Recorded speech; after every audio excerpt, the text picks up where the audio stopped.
Hi guys, this is Black Prism, and in this video I'm gonna show you the basics of how to make bounce or chemical music. I am going to use this little demonstration I made as a reference for the structure, elements and the mixing process. Let's hear the demonstration first.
First we're gonna go over the structure and then the structural differences in this track. The structure of this drop is pretty much the same as the structure of every EDM track.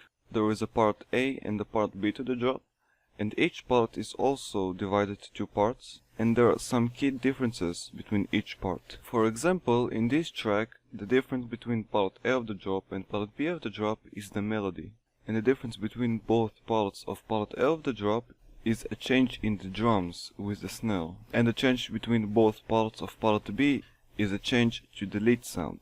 Now we are going to go over the elements of the track. The drop consists of drums, lead, bass, noise sweeps, hits and fills. I'll put annotations of the screen if you want to skip to any of them. We are going to start with the drums. The drum beat is very simple. It's a typical house or electro drum beat, meaning it's a full time beat with a kick hitting on every beat, and the variation of that is having a snare or a clap hitting on every second beat. Choose a punchy electro style kick sample.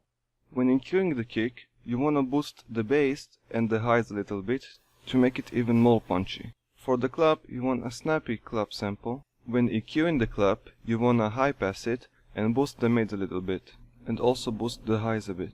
I also applied compression to the clap and made the mids and the highs louder. I applied an envelope to the clap to make it even snappier. I chose a vocal type lead. It works pretty nice in this genre. It has quite a bit of effects, so if you want to see an in-depth guide on how to make it, I have a tutorial on that on my channel. I'll put an annotation on the screen so you can go and watch it. I sidechained the lead to not obscure the drums. The next element is the bass. The bass is probably the most important part in this genre. It's what defines it. You want the bass to hit offbeat, and if you want to make it more melodic, you can create a progression with it. There are a lot of different types of basses that are used in this genre, so you can use any type of bass that you want. The bass I used is a simple Harmor patch. I have the pluck engaged, and in the effects I use the lock distortion and the burning compression. In the EQ I boosted the bass and the low mids, and I cut the high mids and the highs. I also added a wave shaper for even more distortion, a sausage fattener to make it louder and fatter, and compression to polish it up. The next element is the noise sweeps. Its purpose is to fill empty space and create some movement in the track.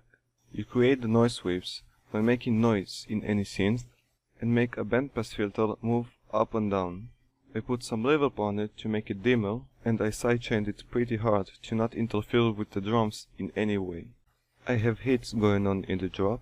They are totally optional, I just thought they sounded nice. But if you want to use them, make sure you use a good sample and put a shit ton of reverb on it. And the last thing is the fills. They are used to create some variance between every part, and it also leads to the next part. The fills that I used in this drop are a Prida snare, which is commonly used in this genre, and some dubstep basses actually.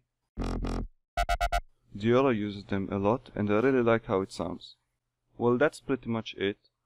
I hope that you found this tutorial helpful, And guys, I have to be honest, it's pretty hard to find ideas for these videos. So if you want to know anything, please leave the suggestion in the comments. Anyways, as always, thanks for watching.